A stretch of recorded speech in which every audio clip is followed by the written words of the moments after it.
Right, Matt's up first. Hold my beer. Yeah. So, Matthew here again with another off-season training video, and this week I'm trying out parkour.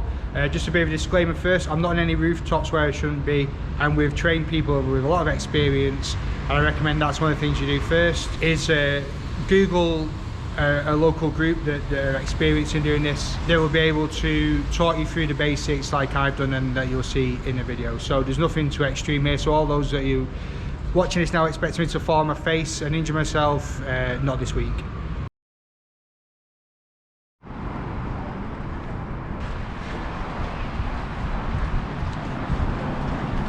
There's just various different spots.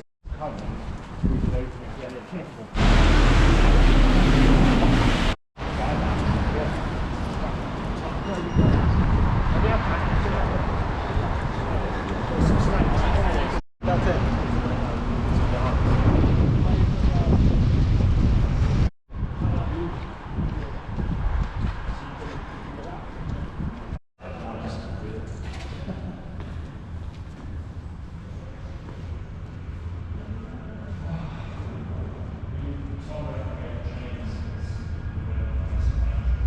I'm here with Tom, Paul and Ollie from Northern Parkour. Hi Paul, Hi. What are the origins of parkour?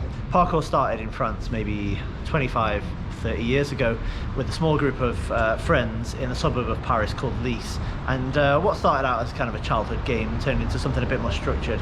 And they brought in conditioning and they brought in purpose, and it's a long story, but eventually parkour spread to different places. You know, it spread well outside of France and eventually globally, and now it's practiced pretty much everywhere. You can go to any city and you can find people doing parkour, and you can find locations which are suitable for the practice of parkour, and also not just in cities but in more rural locations. You know, there's nothing to stop you doing it in a countryside setting as well. So Tom, you're fairly new to parkour.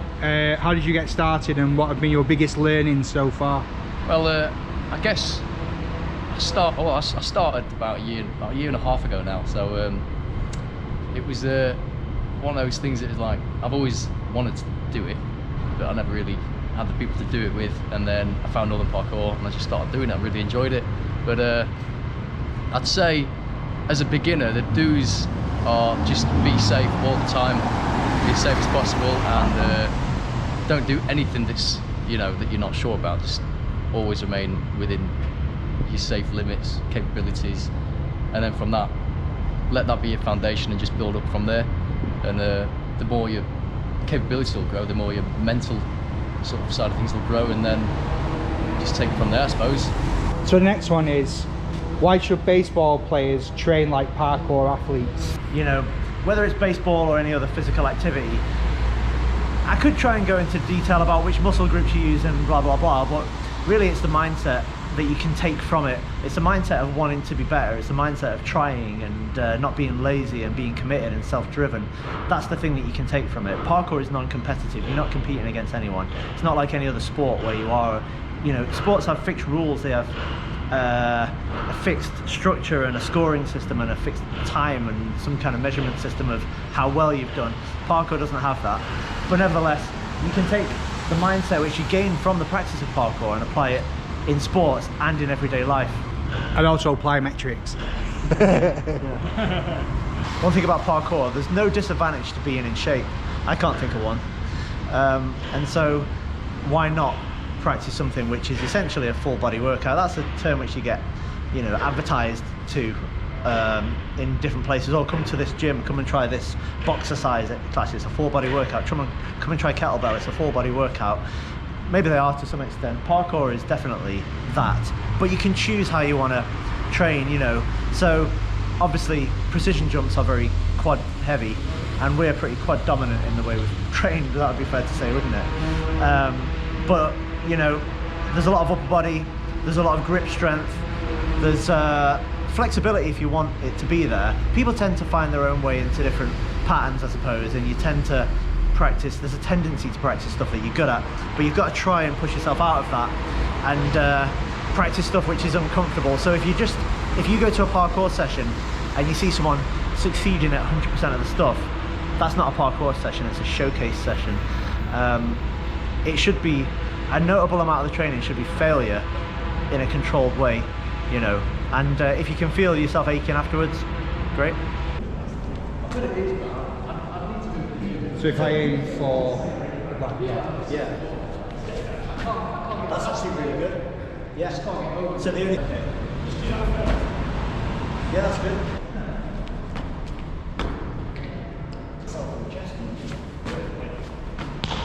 Okay, you can pop on it. You can. Oh yeah. Great. I can't like this.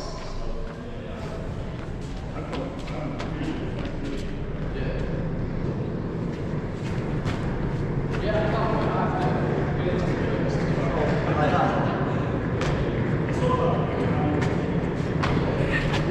Yeah, that's actually an idea. Yeah, maybe we could come down, land it, and then jump and clear this line with your heels. Yeah. On the way down.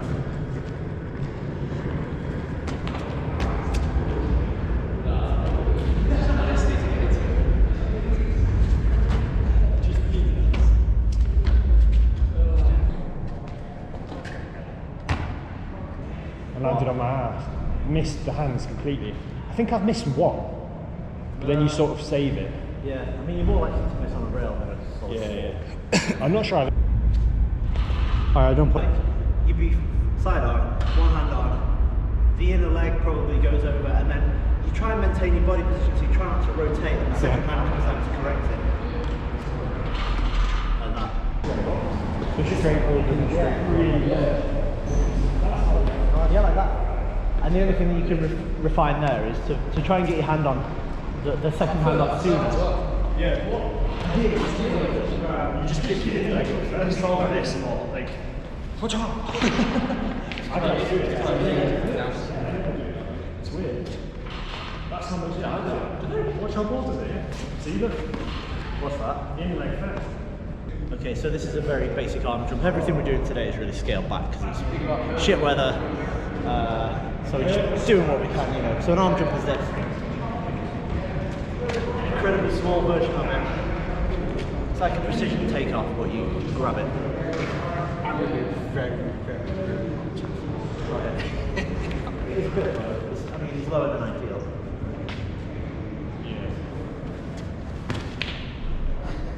In a way. Yeah.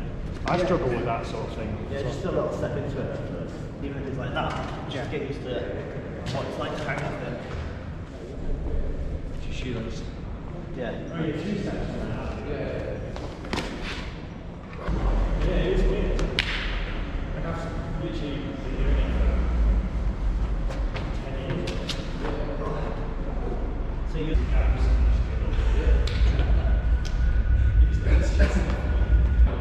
You just couldn't do it. Okay, yeah. Yeah, and even statically, you can practice it entirely.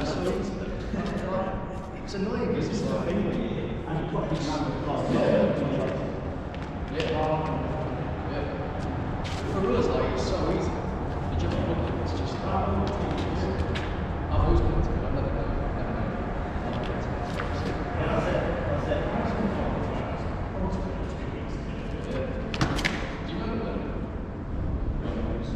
No, just literally 23. Yeah. And then, I don't think they have a website. And we just... Yeah. Yeah, same. I think it only released the bank holiday. I think he's going to go for 2 weeks either side, but most people just go for 1.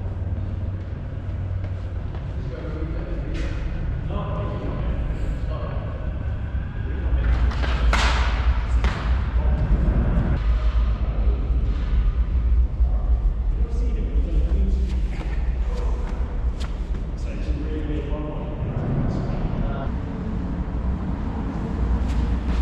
Not far off. It's a good jump, man. Nice. So easy. It's easy, yeah. Some people call it a comic. That was a sort of hybrid between a dash fault and a.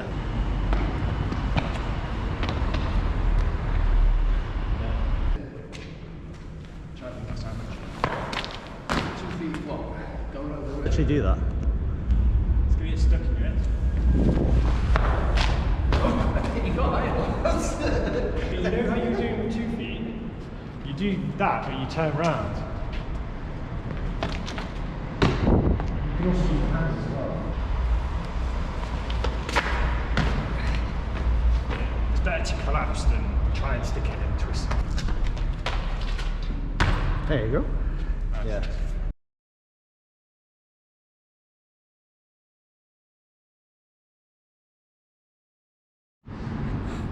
And the reach is alright, is it? Yeah, the reach is such an easy jump. Don't worry, Mum, I'm not doing this one. Fucking hell, I would not want to splat that.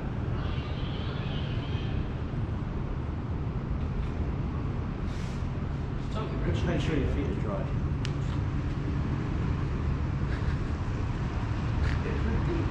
Yeah.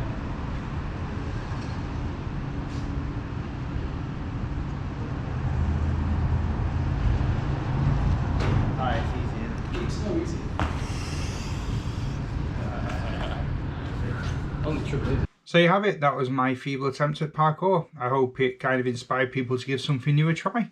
I had an absolute blast doing it. Again, big thanks to Paul, Tom and Ollie for their time and showing me some of the stuff and the basics. I found it really fun and interesting way to get around the city from point A, B, C, D and E.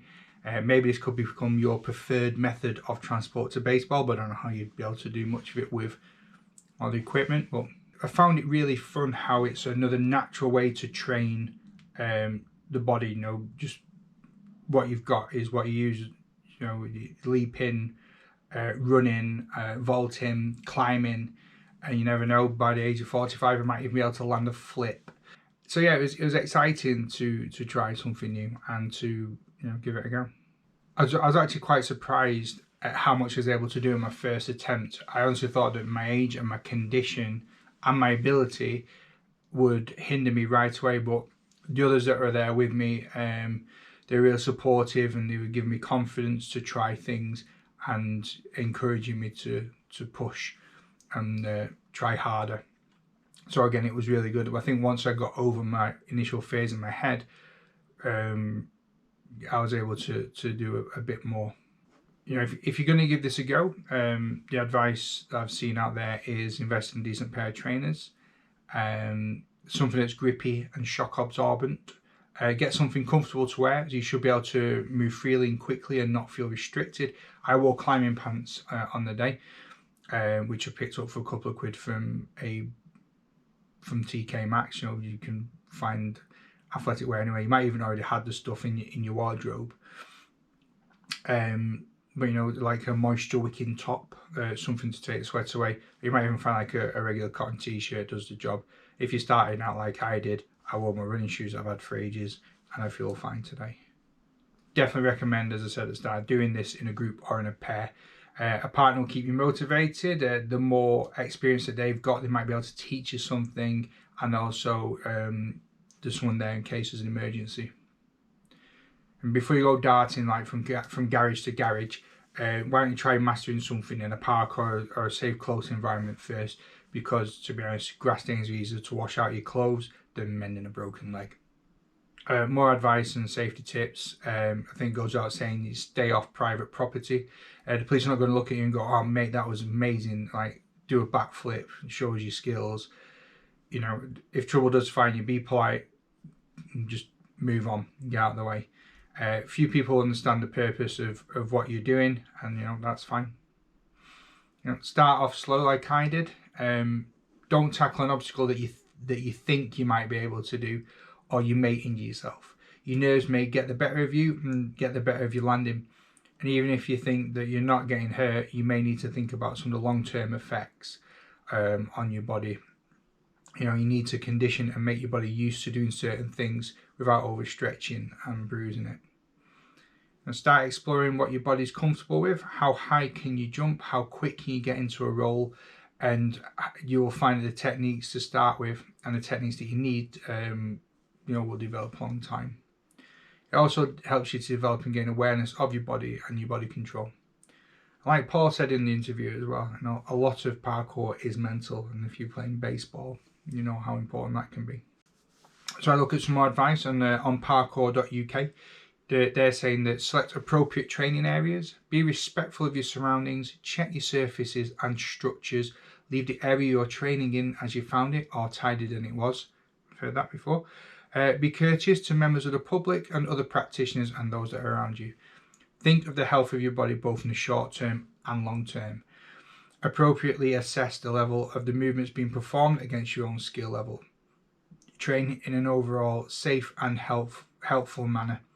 Remember, the central motto of parkour and free running is to be and to last. So that's it. Let me know what you thought. I know it wasn't probably what you were all expecting when I said I was going to do parkour, but you know, Rome wasn't built in a day. I'm going to give it another try, and maybe I'll do some more videos in a couple of months of the sports and the activities that I'm keeping on doing to show how I've been progressing. Until next time, stay safe. Ta-ra.